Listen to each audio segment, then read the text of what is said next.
This is the pre-lab for the impulse momentum lab. And during a collision, the force time is very important, and we can actually measure that. So there's enough data on the internet that we can find some graphs of collisions, maybe even a collision with a baseball and a ball bat, or a golf club and a golf ball. But typically what we do in lab is we will take a force sensor, a LabPro force sensor, and we will drop it from a certain height, okay? And we know the mass of the force sensor simply by hanging it upside down and then recording what the mass is on the scale on the computer screen. Here what we will do is we will take this 3-ring stand, and from a specific height, delta y is the distance between the end of the bulb, and this should represent the tabletop. We've drawn that with a line here. But the delta y here is the displacement of the force sensor. And so I want to show you how we can use that to determine the velocity of the object when it strikes. So here we have a sensor that is delta y, and it might be as low as 15 centimeters or something similar. We don't want it too high because otherwise we risk damaging the sensor. But using some good old-fashioned chapter 2 and 3 equations here, the final velocity of the object is pretty straightforward for us to find. Okay, so we can use that in the delta v portion of the impulse equation, because the initial velocity obviously was 0 from rest, and so Vf is, like I said, pretty straightforward. The general idea is this, that we open up the LabPro sensor, the LoggerPro program, and so on, and we record the amount of time that the bulb on the end of the sensor actually imparts the force that gets read by the computer. And we're going to see in those LabPro or LoggerPro graphs later on just how well we can do that, and for the time of the interaction. So we don't really need a stopwatch, and we don't even need a photo gate.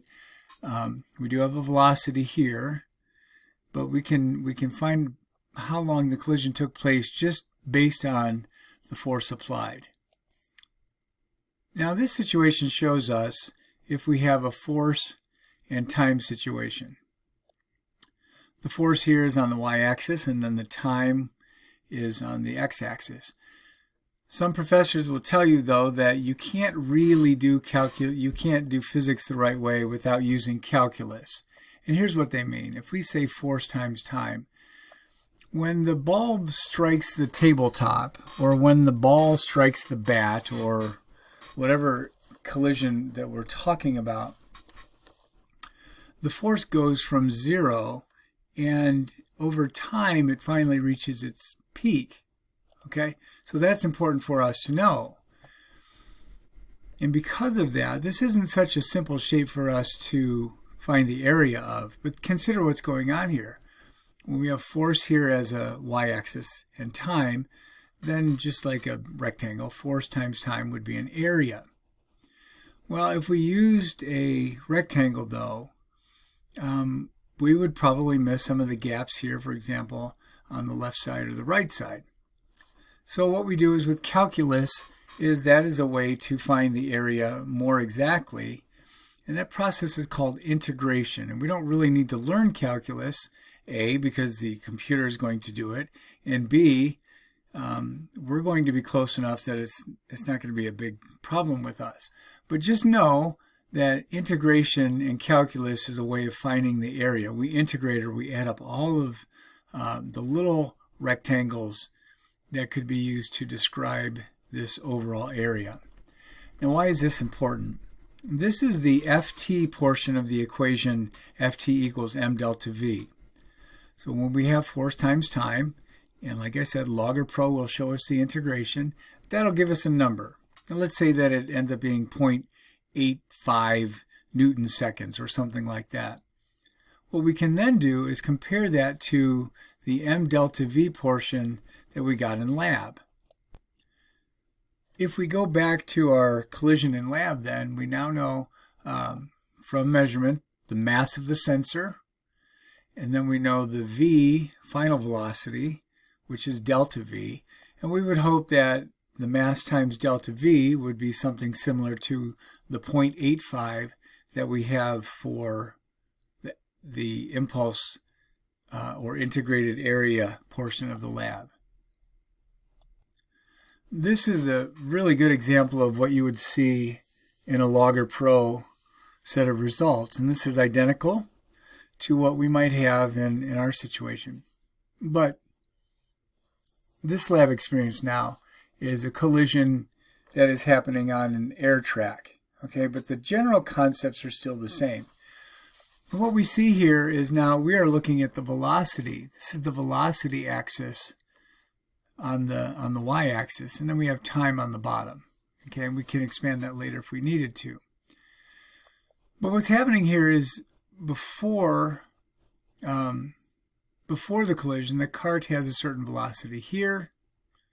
Okay, and notice that this is only for a very small amount of time. Okay, but there's a constant velocity, and in this situation we have a mean velocity of 0.635. Now it's negative because it may be coming toward a motion sensor, for example, so you'll have to deal with that later. We're going to disregard the standard deviation and so on. Then a collision takes place. Now remember, this cart is going toward something else. Toward a sensor of some sort, or the sensor is going towards something. And so we have the negative velocity here. There's a collision. Okay?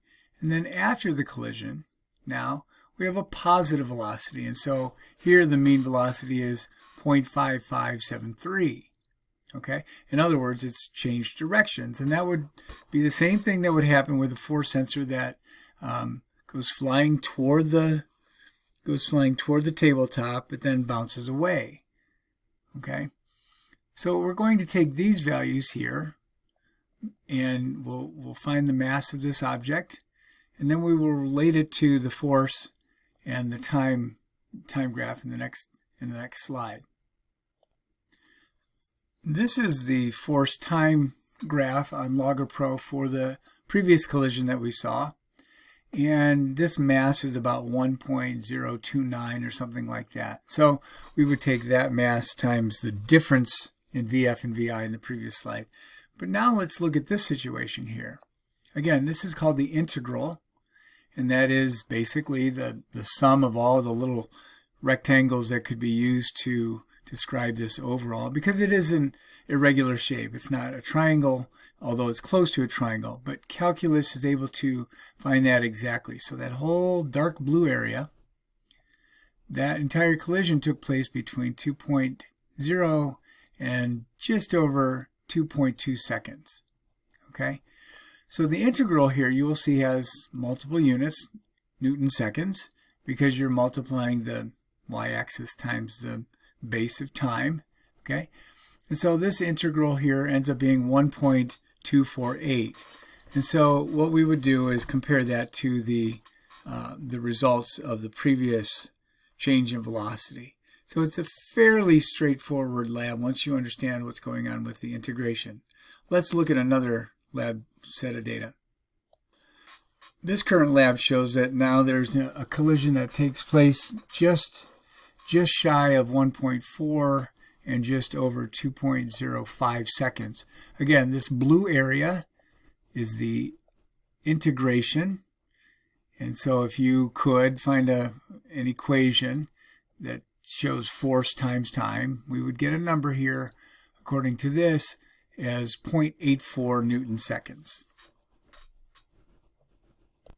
Our velocity time graph here looks a little different from the previous one, but the important information is here. And after the collision, right, this region to the right of this, and there's another bracket that's just off camera, that shows that the mean velocity was 0.7572.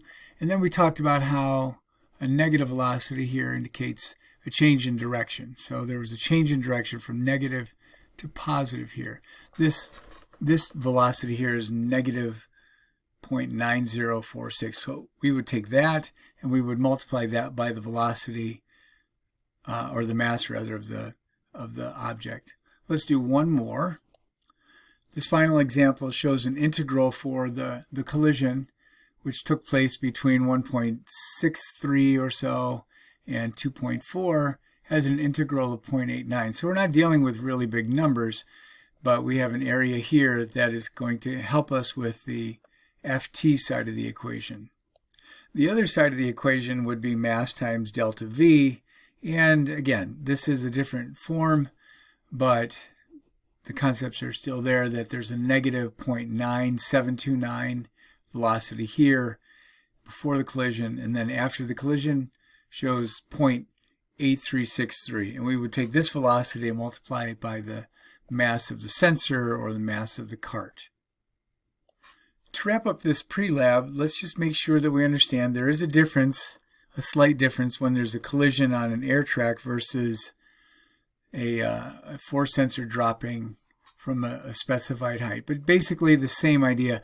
The force sensor here has a certain mass, and when we drop that force sensor from a specific height, we can use that to help us determine the final velocity rather than using a velocity time graph and using a motion sensor, for example. So we can still find velocity. That would be a difference that we have with the other procedures that we talked about previously. The integration we talked about is the area of force time here, and that gives us the left side of the equation. And we would compare that to the mass times the velocity of the sensor here. Okay. The amount of collision time is going to be important. Now, the one thing we would certainly expect is that both sides of the equation would be equal.